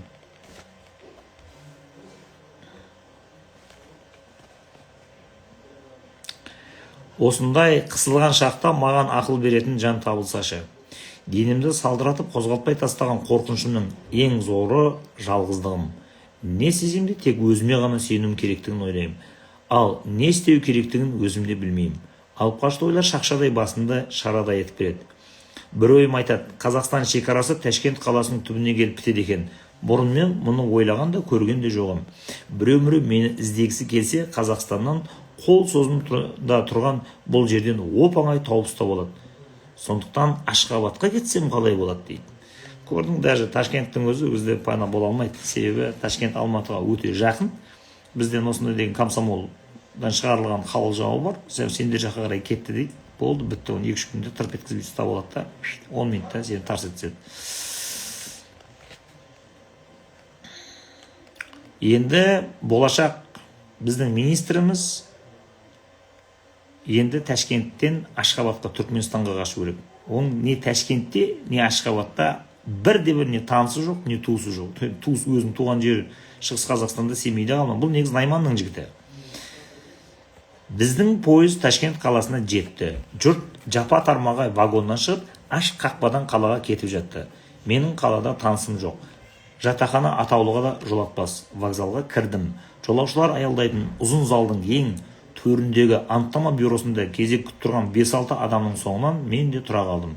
Кезегім жеткенде, Ашхабад қаласына пойыз бар ма дедім. Москва уақытымен 19:00 жүреді. Анау билет кассасына барып, билет сатып ал деді өзбек келіншек. Рахмет деп жүгіріп кассаға бардым. Кезекте тұрған адам аз екен. Ақырында бел байлап, Ашхабадқа баратын пойызға билет сатып алдым. Сонымен бұл енді уже барар жер басар тау жоқ, қашқанда ерде табан жоқ деп, бұл енді Түркменстанға тайды ғой, общем, бір адам танымайды, өміріне бармаған жері.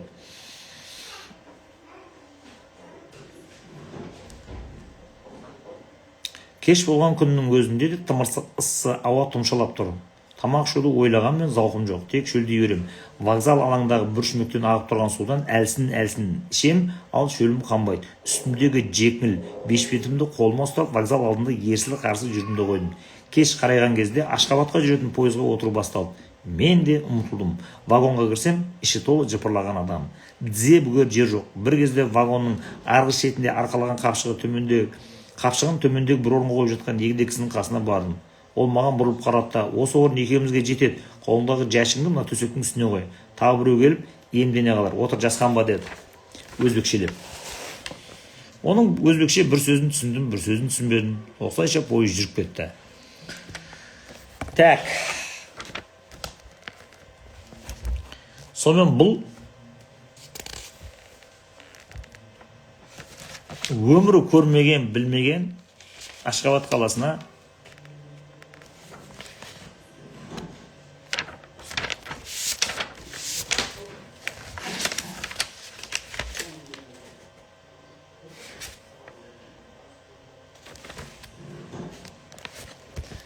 бірталай бетті аттап кеттім, ортасында басқа да әңгімелер айтады. Бұл Ашхабадқа келеді енді. Пойыз Ашхабад станциясына тоқтасымен жұрт вагонның есігіне қарай лап қойды. Елмен бірге мен де далаға шықтым. Күндіз ыстық болатын түрі бар. Вокзалдың алдында алаңға шықтым. Қаталанып шөл басып қысып барады. Алаңның арғы бетінде көрінген су құбырына барып, колонканың шүмегінен су ішіп сусындадым. Вокзал алдындағы қаз-қатар орындықтың біріне барып отырдым. Әр нәрсені жүрегім ақырын лүпілдеп күткендей сезем. Оң жағымдағы 4-5 түркмен жігіттер сөзді жүндей сабап гүр-гүр етеді. Мен олардың сөздерінің бірін түсінем, бірін түсінбеймін.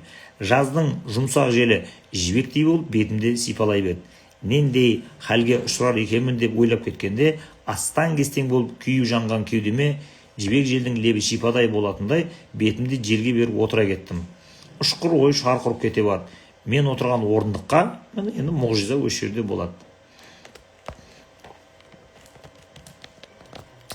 Енді Құдайдың мұғжизасын қара сен. Мына бишара Алматыға сыймай, Ташкентке сыймай, ақырында Ашхабадтан бірақ шықты ғой. Бір не танысы жоқ, не досы жоқ, не туысы жоқ. Енді келді да Ашхабадқа келетін келіп алды, қалтасында 4 ақ сом ба, 5 ақ сом ба сондай ақшасы қалған. Ол уже бітеді уже бір күннің ішінде. Оған тек пирожки ғана алып жей аласың. Бір күннің ішінде бұл енді жұмысқа тұрып, қайтадан бір жаңа бір нәрсеге жалғанып кетпесе, или бұл аштан өледі, или бұл өз еркімен барып милиция өз еркімен беріледі. Сонымен енді бұл отыр ана жерде. Мен отырған орындыққа бір сыпайы ғана киінген қараторы жігіт келіп жайғатсы. Байқаймын, түрі қазаққа ұқсайды. Бетіне қарай бердім. Сұрауға жасқандым. Ол маған қой көзін төңкеріп қарады да, қайдан келе жатқан баласың деді қазақ тілінде дейді. Міне, не керек саған бұдан артық? Айтшы, не керек? Ашхабадқа барып,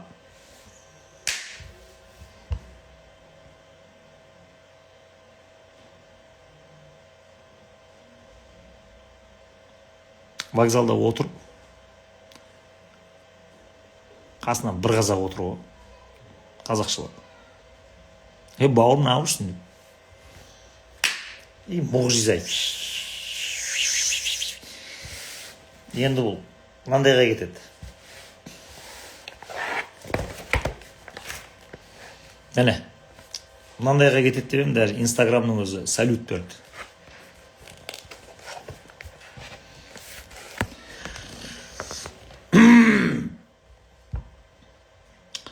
Қайдан келе жатқан баласың деді қазақ тілінде. Алматыдан. Мұнда мұғалімдік жұмыс табыла ма дедім дейді. Табылғанда қандай? Оқу-ағарту комиссариатына баруың керек. Сонда кадр бөлімі бар. Содан сұрайсың. Мен де сол жерге барам. Сізбен бірге еріп барсам қарсы болмайсыз ба? Мен мұнда бірінші рет келдім. Көрмеген жердің ой шұқыры көп деп ата-бабаларымыз айтқандай, табылмай әуре болам.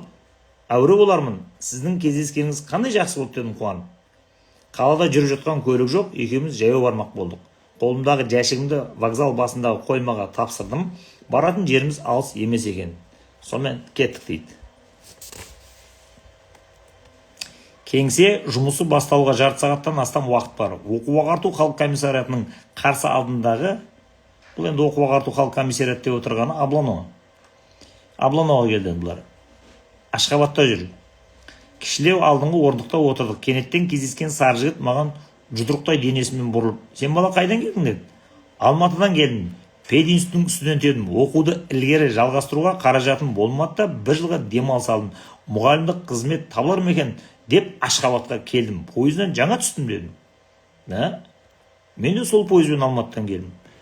Мен танымайтын адамның бетіне қарап аң-таң болдым да қалдым. Оның Алматыдан келдім дегеніне сенерін не сенбесін білмеймін. Алматыға не шаруамен бардыңыз? Мені Түркменстанға мұғалім шақырып әкелуге оқу-ағарту комиссариаты жіберген еді. Бірнеше адамдармен келістім. Олар күздің күні оқу басталар алдында келемізді уәде берді. Шарт жасасып, авансы есебінде ақша бердім. Сен Алматыда жоқсаң, сенімен шарттасатын едім. Осы жерде шарт жасауы болмай ма? Бұл жерде шарттасу үшін бастықтардың рұқсаты керек. Оқу-ағарту халық комиссариаты Красноводскідегі қазақ педтехникумның оқу ісін басқаратын және қазақ әдебиеті мен қазақ тілінен сабақ беретін мұғалім тауып әкел деп тапсырма берген еді. Бірақ Алматыда ондай адамды табылмай келдім. Мүмкін сенің мамандығың сәйкес келер деді. Мен тұрмын. Сол пәннің маманымын ғой. Оқи жүріп, жұмысшылар факультетінде сабақ берген дәрежесің. Вот мені іздегенге сұраған.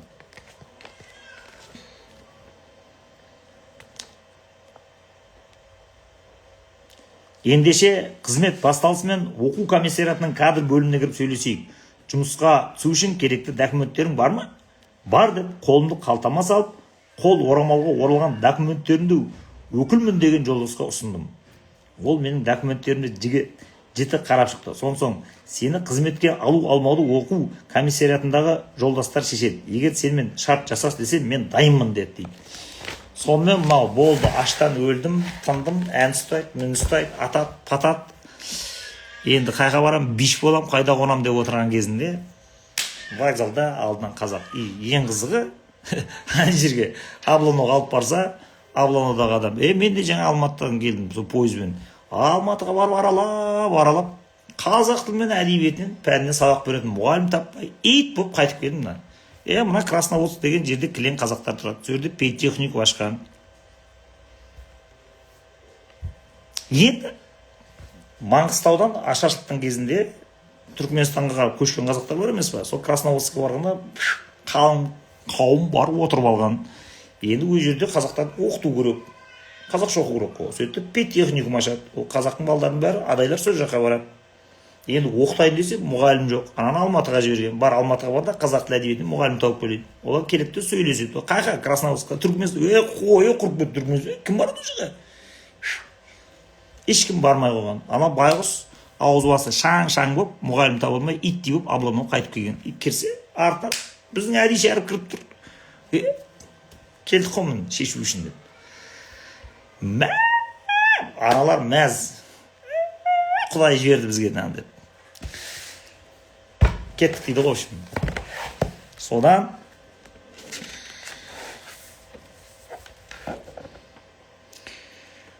бұл о жерде өзін ертіп келген адамды сол жерде жоғалтып алады дағыны, ертеңіне екеуі қайтадан кездеседі. Содан бұл кездесерден бір түн бұрын бұл вокзалға барып қайтадан түнейді. Сөйтіп вокзалда түнеген кезінде бұны түнгі, енді баратын жер жоқ қой, біртінен вокзалда түнеу керек қой, аналармен ертең жолығып шарт жасау үшін бір сутка уақыт керек. Бұл барады да вокзалға түнейді. Вокзалға түнеймін деп отырған кезінде местный түркмендер ғой енді 3-4 бала келеді, үшеу келеді. Сөйтіп әңгімелесіп үйтіп отырады, енді олар тонамақшы бұны. Сонына орнынан тұрып, что-то подозрительно деп кете берген дейді, біреу аяғымнан толығынан бір тепті, шалқамнан түстім дейді. Тұрып үшеу жалды да, короче, қалтамда қанша ақша бар шығар деп айтты дейді. Тапсаңдар алыңдар, өзі 3-ақ сом ақшам болды, онсыз таштың өлейін деп отырмын дейді. Содан не керек, аналар мені шыманан жетіп, қалтамның бәрін ақтара берген кезде адайдың жігіттері кіріп келді дейді ана вокзалға. Прикинь. Сөйтті да, мына кеше біз бала емес, қазақ бала. Айда, сонымен ана жерде біздің духовитый адайдың жігіттері ана үшеуімен тұрып сөйледі, төбелес басталды да кетті дейді. Ана 3 ұры келген. Ол үшеуді здоровый бәле дейді. Мен өзімді бұру шалқамнан сөп дейді, кәдімгі алдар болсайын деп. Аналар тұрып төбелесіп, аналар сабап, үшеу 3 бандитті. Аналар айыры болатынан. Сөйтті дағының мұнау тәлтіректеп орнынан тұрып, ақшасын қайтарып алып, аштың өлейін деп отыр ғой. Бұның соңғы бір 2-3 па пирожкиге жететін ақша қалды. Сонымен енді жаңа нәрсеге, тамаққа ақшаға жалғанбаса, болды бітті тынды. Милиция кіріп келді дейді. Не отыр деп, мына ұрылар осылай тонап отыр. Қоя, үшеуін қолын қайырып, апарып, әнжел ар жазғызып, жаңа тартып алған ба, қалтасын тінтіген ақшаны 3 рубльді ма мынаған қайтарып береді. Сонымен дейді дағыны бұл соңғы ақшасына, соңғы тамаққа бұл қайттан жалғанады. Сөйттіғын ойбай жігіттер рахмет дейді ғой үшін. Сөйтіп бұны ертеңіне алаттағыны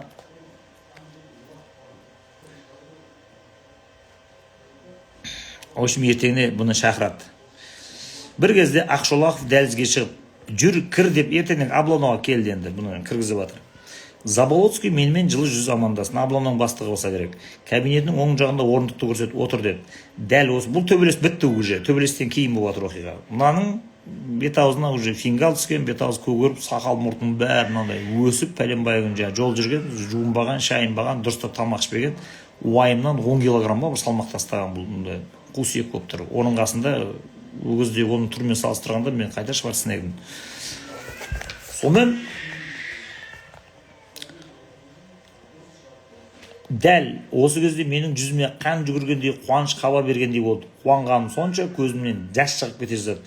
Қуанғанда адам жылай ма екен деп өзім тоқтаттым. Заболоцкий менің қайдан келгенімді, қолымдағы документімді қандай пәннің маманы екенін сұрап алды да, Красноводск қаласындағы педтехникумда оқу ісін басқаратын маман және қазақ тілі мен әдебиетінің мұғалімі керек. Алматыдан шақырып ала кел деген едім деп Ақшолақов қарады.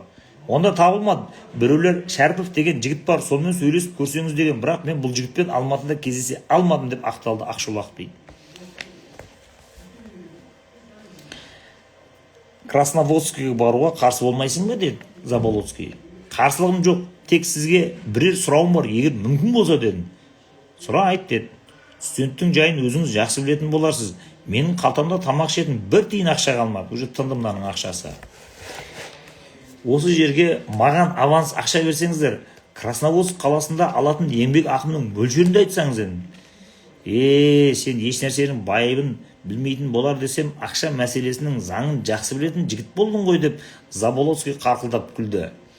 Көрдің, енді анадан құтылып еді, енді ашаршылыққа ілінді. Ұрыдан құтылып еді, енді тамақ ішпеген ғой бұл уже. Құлақ болайын деп отыр ғой. Мен Алматыдан мұғалім шақыруға керекті жол қаражатқа деген ақша бар. Содан шарттасып ақша беруге болады деп Ақшолақов тоғытерін айтты. Қысқасы әңгіме былай. Ақшолақов барады Алматыға. Сөйттіғаны ол Красноводскідегі педтехникумда қазақтарға сабақ беретін мұғалімді тауып, сосын оның жол пұлының бәрін шығынын көтеріп, сөйде шарт жасаса, оған ақша беру керек. Енді ол таба алмады ғой енді. Таба алмай, мұғалім жоқ дей беріп еді, артынан мынау кіріп келді. Ойбай, мен жаңа вокзалда жолығып қалып екеуі. Ойбай, мен бармын деп. Қазір қызық болады, адайлардың тарихымен танысасыңдар бұл жерде. Адайлар бұны алақанына салып, бұл король болып өмір сүреді ғой бүйтіп. Содан анау айтты дейді, ақшаң жоқ па, онда былай қыламыз деп айтты. Якобы Алматыдан сені тауып болған болсын, сөйтеміздағыны сен сояқтан шарт жасасқан қыламыз. Тамақ. I am terribly sorry. Мен де Әди Шәріп сияқты 36 жылға аштан өлейін деп отырған сәтім еді. Сонымен, общем, бір тиын ақшасы қалмаған адаммен шарт жасаймыз дейді. Онда давай дейді, якобы Алматыға барып, сенімен шарт жасасып, сол жақтан сенің жолын төлеп алып келген документ оформить етеміз, саған ақша шығарып беремін, наличка дейді. Мына бір тиыны қалмаған, соңғы ақшаға іліну керек. Егер ол жұмыс істейді, аванс бермейтін болса, ол бір ай жұмыс істеп, бір айдан кейін барып айлық алу керек. Сосын олай болса, екеуің шарттасыңдар деді. Қалған ақшаны бухгалтерияға тапсырам, аванс есебінде 1,500 сом ақша бер мына Шәріповке деп айтты дейді. Бір тиыны қалмаған адамға 1,500 рубль. Красноводск педтехникумда кемінде 1 жыл қызмет істеймін деген міндеттеме берсін. Оны шартта көрсету керек. Мәселе тез шешілді. Біз Ақшолақов екеуміз екінші бір кабинеттегі юрисконсультқа бардық. Соның кеңесі бойынша шарт жасасып қол қойдық. Оқу-ағарту комиссариатының кадр бөлімінің инспекторымын деген кешегі жігіт мөр басып, біздің қолымызды анықтады. Мен Ақшолақовтан аванс есебінде 1,500 сом ақша алдым. Қалғаны Красноводск педтехникумнан алатын болдым. Қалтама осыншама ақша түскеніне қуанғаным сонша, отырған орнымнан ыршып кете жаздадым. Мұндай мол ақша менің қалтамда өмір түсіп көрген емес. Екеуміз кадр бөліміне ертең қайта келіп, мені Красноводск педтехникумнан мұғалім және оқу ісінің меңгерушісі етіп тағайындаған комиссар бұрынғының бұйрығының көшірмесін алатын болдық. Көшеге шығып, мен Ақбозаға дедім, ол кісінің атын кадр бөлімінің қызметкерін сұрап біліп алған. Каз. Менің қарасумен жүргем 2-3 күн болғанын естіп, асханаға апарып тамақ қарсы емессіз ба деді. Сонымен бір тиынсыз қалған, ешқандай жұмысы жоқ, туысы жоқ, репрессиядан қашып келе жатқан Әди Шәріп Ашхабадқа келгеннен кейін, 2 күннен кейін сақал мұрты көгеріп, тамақ ішпей, 10 килограмм салмақ тастап отырған адам алаттағына 1,500 рубль санап берген кезде, анау басы айналып, содан былай жерде асханаға барады да, қалта мыс ақша келеді да, ресторанға. Не бар дейді ғой? Шығар бәрін дейді ғой, шығар. Не жейсің деп официант келеді, сұрама, әкеле қоя. Ақша бар, абырой бар, төлеме. Содан әдекең ана жерде басып отыр. 2 қызметке қатар алады. Біреуі педтехникумның директорының заместителі, екіншісі мұғалім. Екеуінен аванс берген кезінде қасына 5,000 рубль. Әдекең бүйтіп отыр ғой. Ол іштен емес. Красноводскке барғандан кейін адайдың шалдары мұғалім алып кепті дегенді естіп, кәдімгі бұны киіз үй тігеттағыны қой сойып, арнайы күйшісін, жыршысын шақырып, бәрі жиналаттағыны, бұны төрге отырғызып қояттағыны, Алматыдан біздің балдарымызды оқытатын, қазақ тілі әдебиетін оқытатын мұғалім кеп дейді тағыны.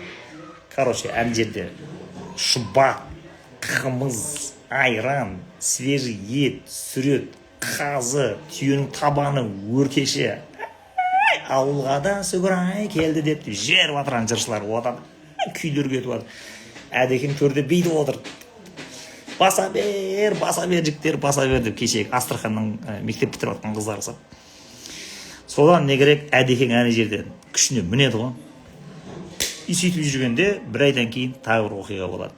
Оны қызық айтып берейін десем, өкінішке орай сіздердің лимиттеріңіз бітті.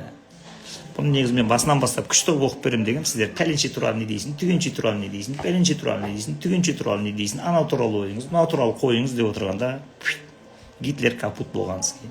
Так что I am terribly sorry.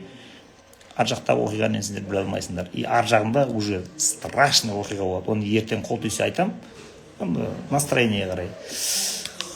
Обасы осылай өлгенше енді гештальттарын жабылмай жүресіңдер енді осылай. Өздерің іштей жеп. Ар жағы не болды, ар жағы не болды деп. Тамақ кеттік. Мен тамаққа кеттім аш. Давай.